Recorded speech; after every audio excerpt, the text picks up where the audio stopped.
Le palais de verre surplombait Madrid comme un écrin d'acier et de lumière.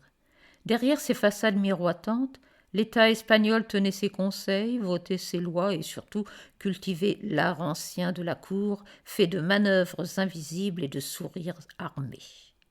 Depuis quelques années, l'édifice abritait aussi une tache sombre, un réseau d'intrigues, de liaisons et de compromissions qui, sans éclat, gangrenait les hautes sphères.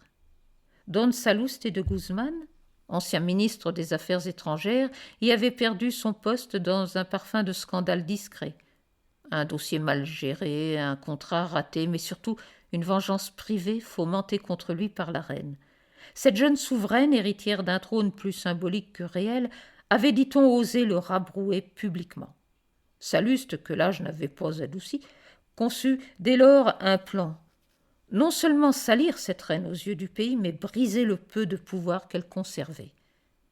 Le hasard mit entre ses mains un outil inattendu, Ruy Blas. Jeune immigré arrivé 10 ans plus tôt d'Amérique latine, Ruy Blas avait connu les petits boulots et les loyers d'arrière-cour avant d'entrer par un concours improbable de circonstances au service domestique de Don Saluste. L'homme avait vite remarqué sa mémoire prodigieuse, sa langue précise et ce mélange rare d'humilité et d'orgueil qui le rendait docile mais pas servile.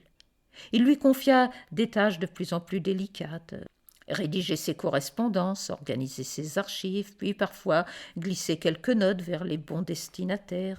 Ruy Blas, qui lisait beaucoup et travaillait la nuit, finit par en savoir plus que quiconque sur les alliances, les querelles, les votes truqués, les subventions orientées qui régissaient la haute politique madrilène. Saluste se mit à modeler ce jeune homme comme on polit une lame. Costume bien taillé, manière feutrée, vocabulaire raffiné, puis il lui confia un rôle, se faire passer pour un conseiller politique indépendant fraîchement recruté pour apporter du sang neuf aux commissions stratégiques. Le plan était simple.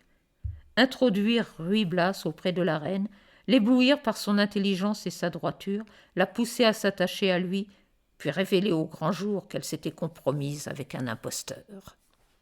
La reine, isolée dans son palais et cernée par un gouvernement qui la tolérait plus qu'il ne la respectait, accueillit d'abord Ruy Blas avec une curiosité distante. Mais il parlait autrement que les autres, il ne cherchait pas à flatter, mais à comprendre. Il évoquait les problèmes du pays avec précision et compassion, la pauvreté dans les provinces oubliées, les hôpitaux saturés, les enseignants payés en retard. Il ne se contentait pas de critiquer, il proposait des solutions chiffrées, réalistes, qu'il avait longuement travaillées la nuit dans l'ombre des bureaux ministériels. Peu à peu, la reine se mit à lire ses notes en priorité, puis à le convoquer en tête-à-tête.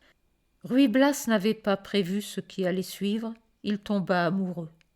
Non d'une couronne ou d'un titre, mais de cette femme qui, sous les ors, portait une fatigue tenace et une droiture rare. Chaque fois qu'elle lui demandait conseil, il oubliait qu'il n'était là que par ruse. Il voulait qu'elle réussisse, qu'elle sauve ce qui pouvait l'être dans un système corrompu. Les mois passèrent. Par ses recommandations, il fit adopter des réformes que même la presse hostile dut saluer. Suppression de contrats opaques, contrôle renforcé des appels d'offres, publication des dépenses publiques en ligne. L'opinion publique, d'abord sceptique, commença à voir en la reine un symbole d'intégrité retrouvée. Les ministres, eux, grinçaient des dents. Don Saluste observait, amusé et patient. Il savait que plus la reine se reposerait sur Ruy Blas, plus le scandale serait éclatant quand viendrait l'heure de la révélation. Il attendait le moment où l'ascension serait maximale pour que la chute soit irréversible.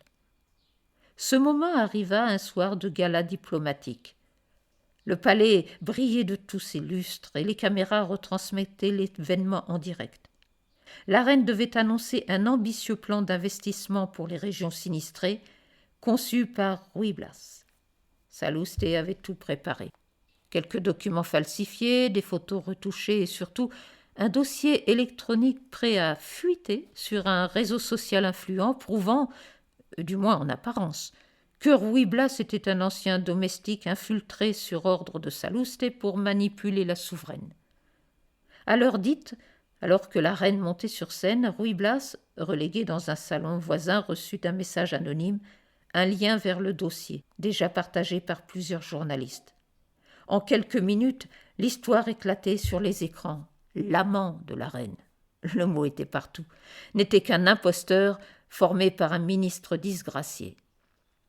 Les photographies le montraient, tablier à la taille, portant des plateaux dans l'appartement privé de Salluste. Les plus malveillants ajoutaient des insinuations sur la nature exacte de sa relation avec la souveraine. Dans la salle, les conseillers s'agitaient, les caméras cherchaient le visage de la reine et Salluste, quelque part dans l'ombre, savourait son triomphe. Mais il avait sous-estimé deux choses, l'orgueil blessé de Ruy Blas et la puissance silencieuse de la reine. Ruy Blas, au lieu de disparaître, comme prévu, entra dans la grande salle, marcha droit vers la tribune et d'une voix ferme demanda la parole. Il ne nia pas, oui, il avait été domestique, oui, il avait travaillé pour Salluste, oui, il avait été placé là au départ pour servir une vengeance.